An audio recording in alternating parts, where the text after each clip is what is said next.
Assalamualaikum warahmatullahi wabarakatuh. Shalom, Om Swastiastu, Namo Buddhaya, Salam Kebajikan, Rahayu. Saya Fadilatun Nabila dengan NIM 3601422045.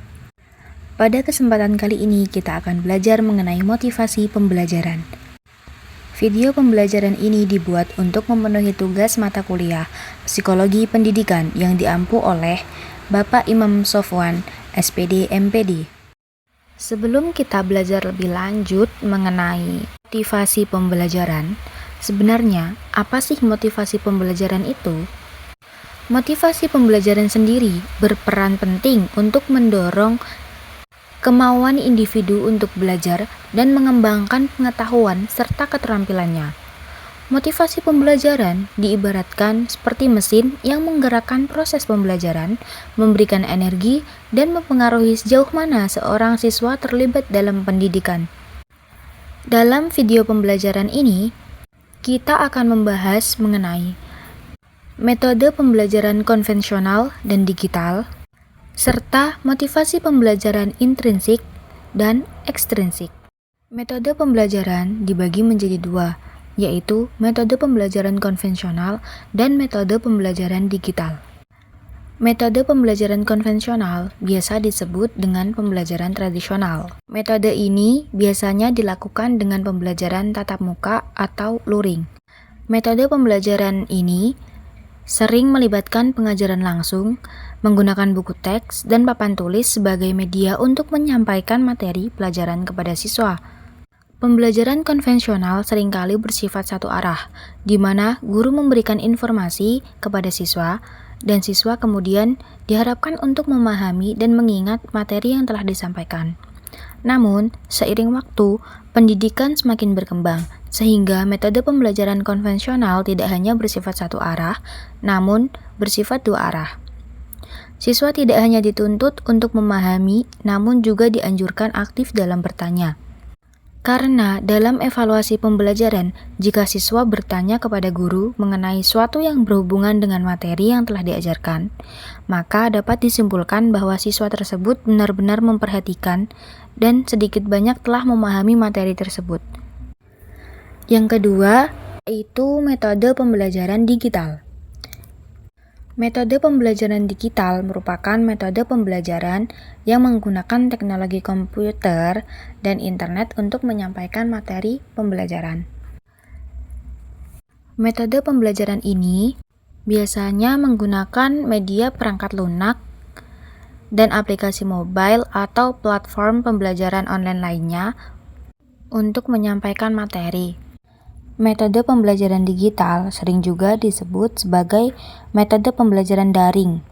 Metode ini memungkinkan siswa untuk mengakses materi pelajaran kapan saja dan di mana saja. Seringkali dengan interaktif dan lebih adaptif dibandingkan pembelajaran konvensional. Metode ini biasanya berisi tentang video pembelajaran, simulasi, game edukasi, dan banyak lagi. Kedua metode pembelajaran tersebut memiliki keunggulan dan kelemahannya masing-masing. Metode konvensional memiliki keunggulan diantaranya interaksi langsung. Metode ini memungkinkan terjadinya interaksi secara langsung antara guru dan siswa, sehingga memungkinkan terjadinya diskusi insidental dan kemudahan untuk sesi tanya jawab. Yang kedua, pembelajaran konvensional memiliki struktur yang jelas dan terorganisir dengan jadwal pelajaran yang tetap. Metode pembelajaran konvensional juga dapat memudahkan pengawasan guru terhadap siswanya. Kelemahan metode pembelajaran konvensional yaitu kurang interaktif serta terbatas dalam aksesnya.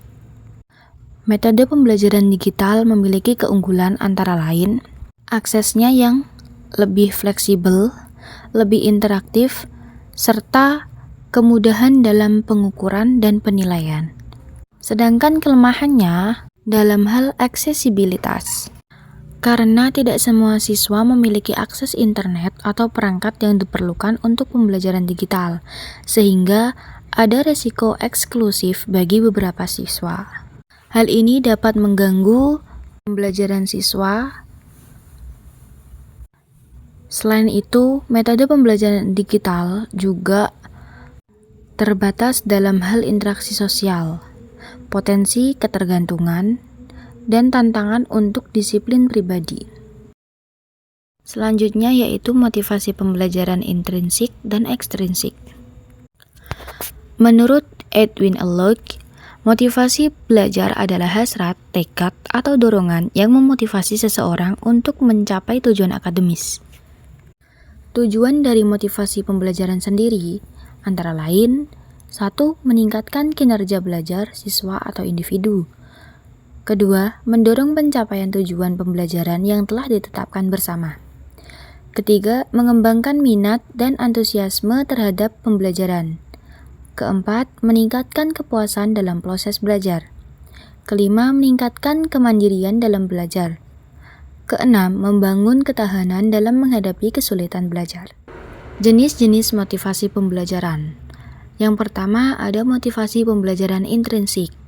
Motivasi pembelajaran intrinsik adalah jenis motivasi yang berasal dari dalam diri individu. Contohnya, rasa ingin tahu siswa. Seorang siswa mungkin merasa termotivasi untuk belajar lebih dalam tentang topik tertentu, karena mereka memiliki rasa ingin tahu yang kuat dan ingin memahaminya lebih lanjut. Yang kedua, kepuasan pribadi. Seorang siswa yang mungkin merasa puas ketika mereka berhasil memecahkan masalah atau memahami konsep yang sebelumnya dianggap sulit. Nah, hal tersebut mendorong mereka untuk terus belajar. Yang ketiga, pencapaian pribadi. Ketika seseorang mencapai tujuan belajar yang telah ditetapkan, seperti memahami bahasa baru atau menyelesaikan tugas-tugas tertentu, hal itu dapat menjadi motivasi intrinsik. Yang keempat, antusiasme terhadap materi pelajaran. Jika siswa merasa sangat antusias tentang topik atau mata pelajaran tertentu, mereka mungkin merasa terdorong untuk terus belajar dan mendalami subjek tersebut.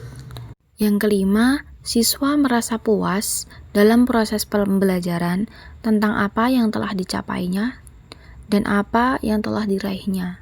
Seperti halnya menyelesaikan tugas yang menantang atau menguasai keterampilan baru. Yang kedua yaitu motivasi pembelajaran ekstrinsik.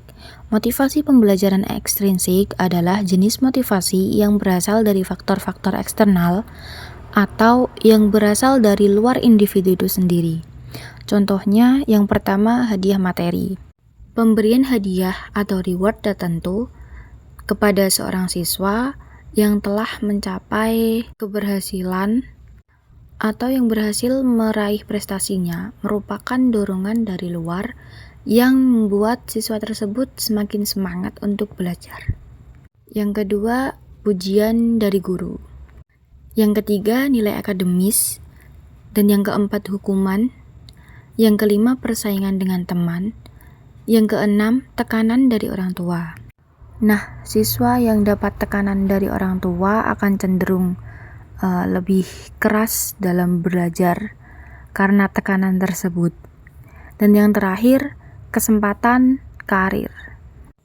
Kesempatan karir ini memungkinkan siswa untuk belajar lebih giat karena ingin mencapai sebuah keberhasilan, menata karir di masa depan, dan mendapatkan pekerjaan yang layak sesuai passion dan harapan mereka.